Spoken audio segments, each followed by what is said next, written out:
Bienvenue dans cette nouvelle revue de moi-même, Raph le Renduc. Cette fois-ci, un set méga construct d'un univers préféré, Halo. Le nom de ce set-là, c'est le Banished Ghost Rush, ou en français, Mission Fantôme Banni. Mission Fantôme Banni. Oui, le mot Ghost a été traduit et c'est dégueulasse, ok? Alors, on a une image CGI du véhicule et on a même le pilote qui croit pas vraiment à la puissance de son véhicule, qui tire avec son sabre-grenade ici. Ça me fait rire. À la gauche, un artwork de Atriox, qui est l'antagoniste principal d'Halo Wars 2. 90 pièces et 8 ans et plus. Alors que ça soit sur le dessus, sur le côté gauche ou sur la droite, on a les mêmes informations que sur le devant de la boîte. À l'endroit, il montre ce qu'il nous fournit avec le véhicule, le conducteur, un petit stand, sans oublier le boot shop, une arme destructrice et ainsi que d'autres sets qu'on peut acheter séparément. Lui, je le jetterai sûrement jamais et lui, vous pouvez déjà voir sur ma chaîne. Comme d'habitude, on a une petite notice qu'il nous fournit avec et il montre toutes les étapes de construction. Là, c'est toutes les pièces, comment construire la figurine que j'ai un peu de la misère. À cause que c'est un peu mal montré. Ça a pris à peu près une demi-heure faire tout ça. Alors pour les plus ignorants d'entre vous, c'est un véhicule, une moto anti-gravité qui est là depuis le premier Halo, donc depuis 2001. Et c'est un véhicule que j'adore dans les first-person shooter. Il est extrêmement maniable, on peut faire un carnage facilement avec. Par contre, il n'y a pas vraiment de protection, on va se le dire. Disons que quand il y a 4-5 personnes qui tirent dessus, il y a des chances que tu meurs. Mais quand c'est une ou deux personnes, tu peux t'en sortir. Justement, ces armes, c'est des canons à l'avant. Et bien entendu, un boost qu'on peut permettre de foncer sur des gens. Écoutez, il n'est même pas la nuit dernière, j'ai fait un à la chaîne qui est 4 kills en moins de 4 secondes. Puis c'était fantastique. Il apparaît aussi dans Halo Wars 1 et 2, et c'est pas vraiment un véhicule puissant, on l'utilise surtout pour prendre des ressources. Et nous, j'ai jamais vu quelqu'un faire un Ghost Rush dans ce jeu-là, il joue quand même beaucoup. Et nous, il serait fait péter par mes tourelles ou mes Hornets.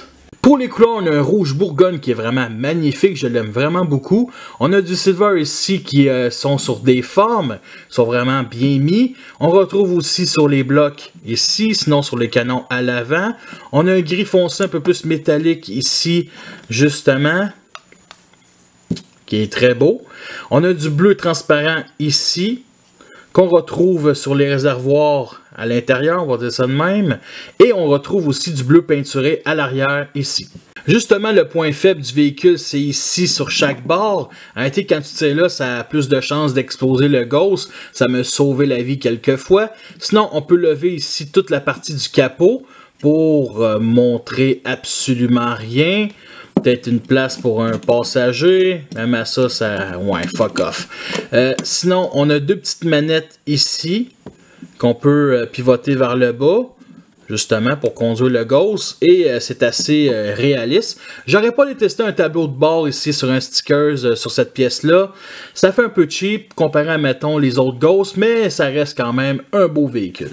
Et du point de vue d'en dessous, on a 3 pièces transparentes qui permettent de flotter, de slider, de glisser ici. Comme vous pouvez constater, ça glisse super bien pour faire vraiment un réalisme comme on voit dans les jeux. Fait que c'est pas le premier Ghost que j'ai dans ma collection, fait que voici les deux autres qui sont aussi des modèles uniques. Alors c'est clair que lui, côté design, côté pièces, il est meilleur que les anciens. Avec le Jackrabbit qui est la même fonctionnalité dans le jeu Halo Wars 2, donc c'est un véhicule de reconnaissance. Et avec deux autres véhicules emblématiques qui sont là depuis Halo 1, le Banshee, le principal véhicule aérien des Covenants, et le Warthog, la Jeep principale des humains. Voici un petit close-up sur le soldat brut qui va avec, qui, justement, le nom brut est donné par les humains. Sinon, le nom de la race, c'est Giannini, ou quelque chose qui ressemble à ça. Alors, sérieusement, côté design, c'est vraiment réimaginé que ceux qu'on avait dans Halo 2 puis Halo 3, c'était vraiment, ces spéciales-là sont vraiment armés, blindés, des gros soldats avec des grosses armures, et honnêtement, ça lui va très bien. Vraiment, les couleurs, c'est du gris métallique, qui sont magnifiques. On voit qu'il y a plein de couches. Tu sais, des grosses armures, là, tu sais, vraiment, là. Sinon, on a du rouge, ici sur le casque, sur le torse, sur les cuisses. Vraiment bien stylé. Et il y a une chose qui est nouvelle pour cette figurine-là, en tout cas pour les Mega Constructs, c'est qu'on peut enlever ici le casque. Et il montre son visage et il est très laid. Alors c'est vraiment nouveau. c'est spécial, et j'aime beaucoup son visage, même s'il est très laid, et il y a un petit trou ici sur la tête, qui est assez spécial, on va se dire. Disons que j'aimerais ça. Moi, tirer sa tête sur les brutes de même, là. Puis vous remarquez un peu plus les détails ici sur le torse. C'est vraiment des armures spartanes, ou plutôt spartiates, pour cette race-là. Vraiment, là. Et si on en remet le casque, on voit un peu ici son visage à travers la visière. Là, c'est sûr que ça paraît peut-être pas avec la lumière, mais là, je dirais que, ouais, ça paraît pas plus. Alors, voici les autres brutes de ma collection, et on voit qu'il fait quand même une bonne demi-tête de plus que les autres. Fait que les autres viennent surtout d'Halo 2 et Halo 3. Il me donne aussi une arme qu'on peut plugger dans le dos grâce à cette pièce-là en forme de C. Cette arme-là, c'est un lance-grenade du nom de Broodshot, et honnêtement, elle est vraiment dévastatrice. J'en ai pété du monde avec cette arme-là, là, sérieusement. Et je la préfère que la première version, vu que c'est pas la première fois que Mega Construx l'ont faite. Pourquoi? Parce que tout simplement, il y a la poignée ici sur le dessus qui est même qu'on l'utilise dans le jeu vidéo Halo 3. Alors, une autre poignée ici, et bien entendu, une ici en dessous qui est un peu inutile, mais qui c'est le fun d'avoir cette petite pièce-là.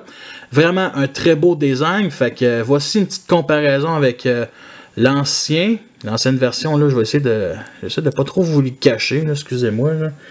Mais vous voyez tout de suite la différence. Ah merde, il manque une troisième main, pour de vrai. Là. En tout cas, bref. Sinon, les bouts, vous voyez tout de suite la différence. C'est beaucoup plus petit. Puis lui, il y a un peg ici sur le côté pour accrocher dans le dos, ce que l'autre n'a pas.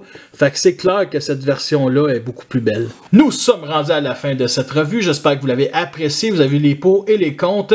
Est-ce que c'est un petit set que je vous recommande? Oui, mais pas plein prix, que justement son prix initial c'est 12 $. Moi, j'avais payé 6 $ à mon Walmart, justement. C'est le seul set en spécial en ce moment même. Alors peut-être je vais me laisser tenter d'en acheter d'autres comme lui, là, pour faire une énorme armée de Ghosts. Ça serait vraiment génial.